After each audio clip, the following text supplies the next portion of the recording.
Present all over here. નમસ્કાર. ઘણી ઇજ્જત, ઘણો સ્નેહ, ઘણી લાગણી આપી હું લખતું પહેલા જેને મને આંગળી આપી એવા પરમ કૃપાળુ પરમાત્મા શ્રી કૃષ્ણના ચરણોમાં કોટી કોટી વંદન. આજના આ પાવન દિવસ પર અત્રે ઉપસ્થિત પ્રમુખ શ્રી ઘેલાભાઈ જાદવ, સંચાલક શ્રી અલ્પેશભાઈ જાદવ, વંદનીય ગુરુજનો, શાળાના આમંત્રણને માન આપી અહીં પધારેલા આમંત્રિત મહેમાનો તેમજ અતિથિ વિશેષ અને શાળાના વિદ્યાર્થીઓ, ભાઈઓ તેમજ બહેનો, આપ સૌનું જય ભવાની શૈક્ષણિક સંકુલના પ્રાંગણમાં હાર્દિક સ્વાગત કરું છું. લહેર લહેરના પ્રવાહો અલગ છે, પીગળતો પડે પણ કિનારો અલગ છે, સ્વભાવો અલગ છે, વિચારો અલગ છે, મનુષ્ય લલાટો અલગ છે, ગુલોગુલ અલગ છે, બહારો અલગ છે, નજર જ્યાં પડે ત્યાં નજારો અલગ છે, અણુમાંથી સર્જન થયું આ બધું પણ ગગનમાં સિતારો અલગ છે. 21મી સદી એ જ્ઞાનની સદી, 21મી સદી એ વિજ્ઞાનની સદી, પણ સાથે સાથે એવું નથી લાગતું કે 21મી સદી થોડી જાગૃતતાની સદી પણ થવું જોઈએ? પ્રાચીન કાળથી કેટલાય જ્ઞાતા રત્નોથી આ ભારત વર્ષનો ઇતિહાસ જો સુવર્ણકાળ હોય તો આજે એવા તે ક્યાં કારણો સર્જાયા કે એ સુવર્ણકાળની વાત તો દૂર રહી, આપણો દેશ એક વિકસિત દેશ પણ નથી. શા માટે? કદાચ આ અણિશુદ્ધ સંસ્કૃતિને વિદેશી વાયરાઓની એવી તે નજર લાગી કે આપણી પ્રજા હજુ પણ તે પશ્ચિમી સંસ્કૃતિથી આકર્ષિત થાય છે, તેની રહેણી કહેણી, તેના રીતિ રિવાજોને અનુસરવા માંગે છે. અને બસ પછી આવી જ રીતે જ્યારે પ્રજાસત્તાક દિવસ આવે ત્યારે આપણે બધા જ ગર્વથી કહીએ છીએ કે આજે અમે આઝાદ થયા અને 76 વર્ષ પૂરા થયા, પરંતુ ખરેખર જોવા જઈએ તો હજુ પણ આપણે ગુલામ જ છીએ. એ વિદેશી પ્રજા તો આવીને ચાલી ગઈ, પણ તેમની સુવાસ હજુ પણ આપણી સંસ્કૃતિમાં ક્યાંક દેખાય છે. અને આજે જ્યારે આ વાત થાય ત્યારે મને મેઘાણી જે સમજાય ત્યાં સૌને કહેવાની ઈચ્છા થાય, સત્તા નિયમોને જાલ ધારા કે રીત રૂંગાલ, ઘોડા કંગાલ કાજ ફાસલા પસારે, ધનિકોમાં લંત મુક્તિ, ગરીબોના લાલ રક્ત, સત્તાના ભક્ત અજે શોષે કર ભારે, બહુદિન આ સત્ય સયા, જીવન નિર્વીર્ય થયા, બંધુત્વ વેસાયા, પ્રાણ નવરચના માંગે, જાગો જાગો ગુલામ આવી પહોંચ્યા મુકામ, ઇન્સાફી તખ્ત પર કરાર કાલ જાગે, દેવા જાતિના દંડ ઘોર કાલ જાગે. આજે જ્યારે આ વિશ્વ પવન પંથા વેગે દોડી રહ્યો છે ત્યારે તે વેગને, તે ઝડપને આપણે ઝીલી નથી શકતા. આપણે સમય સાથે યોગ્ય પરિવર્તન નથી સાધી શક્યા. નો ડાઉટ કે આપણા દેશ પાસે સૌથી મોટું યુવાધન છે, એ યુવાધન પાસે નોલેજ પણ છે, બટ એ જ નોલેજનો ક્યાં, કઈ જગ્યાએ અને કેવી રીતે ઉપયોગ કરવો, બસ એ જ આવડત નથી.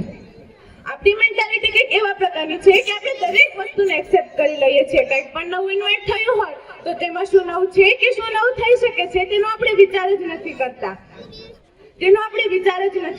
આનું હું તમને એક શ્રેષ્ઠ દ્રષ્ટાંત જણાવું તો આ વિદેશી પ્રજાની વિચારસરણી કંઈક એવા પ્રકારની છે કે જો એ કરી શકે છે તો હું પણ કરી શકું છું, જો એ કરી શકે છે તો હું પણ કરી શકું છું, પણ જો એ નથી જ કરી શકતો ને તો હું ચોક્કસ કરી શકું. અને સામે આપણી પ્રજાની વિચારસરણી કંઈક એવા પ્રકારની છે કે જો એ કરે છે તો એને કરવા દો ને, જો એ કરે છે તો એને કરવા દો ને, પણ જો એ નથી કરી શકતો તો હું થોડી જેમ્સ પણ છું, બરોબર ને? બસ આ જ વિચારસરણી. ક્યારેક તો જુઓ આ વિચારસરણીને બદલીને કંઈક નવું જોશો તો નવું દેખાશે, કંઈક નવું કરશો તો નવું થશે. કેમ કે કહેવાય છે ને કે આ તો નજરોનો ખેલ છે અને નજરિયાની વાત છે.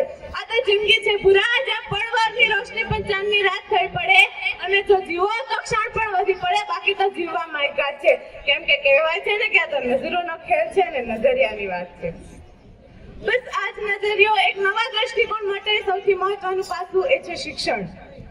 આજે તો દરેક વ્યક્તિ એવું ઈચ્છે કે કોઈ પણ સમાજ, કોઈ પણ દેશ કે સમગ્ર દેશ વિશ્વમાં પોતાનું એક મોખલાનું સ્થાન મેળવે તો તેના માટે દરેક વ્યક્તિને શિક્ષિત હોવું અત્યંત જરૂરી છે.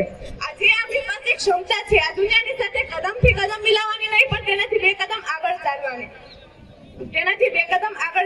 પણ એના માટે જરૂર છે એક શિક્ષિત વર્ગ. અને જો એ શિક્ષિત વર્ગ એક થઈ જાય ને તો એક જ હાથે ચમત્કાર કરી શકે છે કે તેની પરિકલ્પના શબ્દો થકી સમજાવવી શક્ય જ નથી. પરંતુ આજે વાત ચમત્કારનો નથી, આજે વાત છે આપણી વિચારસરણીનો, આપણી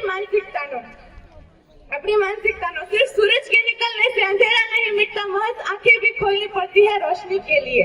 एक नवी विचारसरणी, एक नવો અભિગમ. આજે દ્રષ્ટિને વાત કંઈક અનોખી લાગે છે, નથી ફૂલોની ભાત છતાં મહેક લાગે છે. સૃષ્ટિ પર છવાયેલ આ વ્યાપક અંધકાર છતાં હૃદયમાં અદ્ભુત પ્રકાશ લાગે છે. ભલે જિંદગી હો કેવળ એક રાત, પણ પ્રભાતનો છણકાર જરૂર લાગે છે. પણ પ્રભાતનો છંકાર જરૂર લાગે છે. શિક્ષણ એ માત્ર પાઠ્યપુસ્તક પૂરતું જ સીમિત નથી. શિક્ષણ એ માનવીના વિચારોનો વ્યાપ વધારે છે. એટલે જ આજે દરેક વ્યક્તિનું શિક્ષણ મેળવવું એટલું જ જરૂરી છે. આજે આ એક વારંવાર ઘૂંટાતી વાત છે કે કોઈ પણ પ્રજા સૌપ્રથમ શિક્ષિત બને, પછી સમર્થ બને અને પછી જ સશક્ત બને. અને આવી જ પ્રજા જ્યારે પોતાની અંદર રહેલી શક્તિને પુનઃ સંચારિત કરી સ્વયંની ઉર્જાને પાકે છે, ત્યારે જ આ દેશને મળે છે એક શ્રેષ્ઠ પ્રજાશક્તિ. એકચ્યુઅલમાં પ્રોબ્લેમ તો એ છે કે આપણે કોઈ આપણા વિચારો મુજબ જીવતા જ નથી. આપણે કંઈક પણ કરતા પહેલા એટલું તો જરૂર વિચારીએ છીએ કે હું આવું કરીશ તો લોકો મને શું કહેશે, લોકો મારા વિશે શું વિચારે છે. અને આવું જ વિચારીને આપણે આપણા વિચારોને માત્ર વિચારો સુધી સીમિત રાખીએ છીએ. પર યાર લોગ ક્યાં સોચેંગે, वो हम ही सोचने लगे तो फिर लोग क्या सोचेंगे.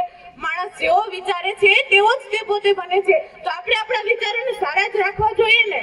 દેખ ભાઈ, સોચ બડી હોની ચાહીએ વરના છોટા તો ભીમ ભી હે. આ તો મજાકની વાત હતી, પણ આ જ વિચાર ઉપર હું તમને મારો એક વિચાર કહું તો તું શું કરે છે અગર તને છે ખબર તો બીજાના વિચારોની ચિંતા તું ના કર. તું જ છે રાહી, તારા જ રાહનો જો એમાં છે સચ્ચાઈ તો શાનો ડર. જિંદગી મળી છે તેને માત્ર તારા જીવવા માટે, જો એમાં છે સચ્ચાઈ તો શાનો ડર.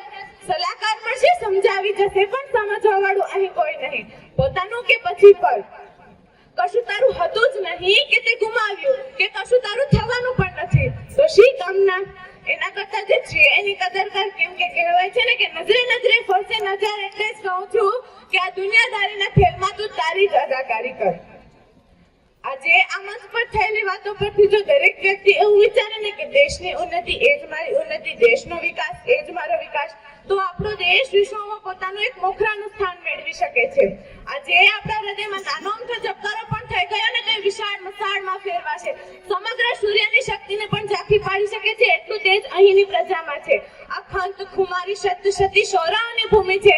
અહીંની પ્રજાને આગળ વધવા માટે વધુ કહેવું ના પડે. આ તો એ પ્રજા છે જે સ્વયં સમજે અને ગર્વથી કહે કે રસ્તો નહીં જડે તો રસ્તો કરી જવાના, થોડા અમે મૂંઝાઈને મનમાં મરી જવાના. રસ્તો નહીં જડે તો રસ્તો કરી જવાના, થોડા અમે મૂંઝાઈને મનમાં મરી જવાના. સ્વયં વિકાસ છે, સ્વયં વિનાશ છે, સ્વયં ખીલી જવાના, સ્વયં ખરી જવાના. સમજો છો શું અમોને દીપકમાંથી કે ઠારિયા ખરી જવાના. હવે અંતે હું માં ભારત માટે, મારી આ ભૂમિ માટે એટલું જ કહીશ કે આ માટીમાં હું જન્મી, આ માટીમાં જીવીશ, આ માટીને જીવાડીશ, આ માટીને ઉગાડીશ. આ માટી મારી કાયા, આ માટી મારી માયા. આ માટીમાં છે માટી અને આ માટીમાં હું પડીશ. અંતે આજના આ દિવસની શુભકામનાઓ સાથે હું મારા શબ્દોને વિરામ આપું છું. અસ્તુ જય.